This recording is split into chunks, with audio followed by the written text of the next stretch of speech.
I would say that in many ways, people think of Sgt. Pepper as being this moment where popular music changed. It really marks an important arrival for the Beatles as thinking of themselves as creative artists and not so much just as songwriters, craftsmen who are trying to put hits together.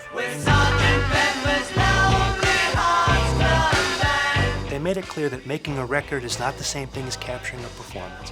And so the emphasis on recording, the emphasis on technology, the emphasis on seriousness of purpose, the emphasis on lyrics that really sort of try to say something interesting. I read the news today, oh boy. 4,000 holes in Blackburn, Lancashire. In terms of the group's influence, you can pretty much see what happens in rock music in the 1970s.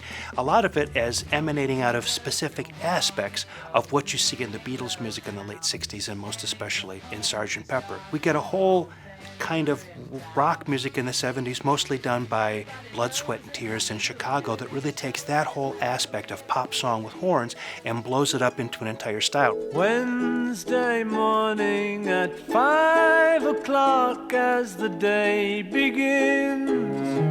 If you take the use of classical music, like we find in She's Leaving Home, we can see that incorporation of classical music in all of the progressive rock groups of the 1970s, so the Yes, Emerson, Lake and Palmer, King Crimson.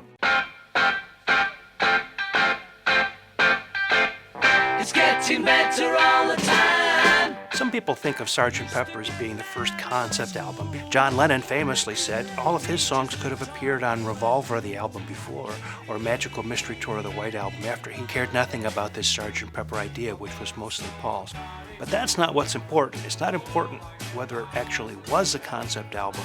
It's important that people thought that it was a concept album. So ironically, an album that may not, strictly speaking, have been a concept album ended up being the most influential concept album in the history of rock music. A little help from my friends.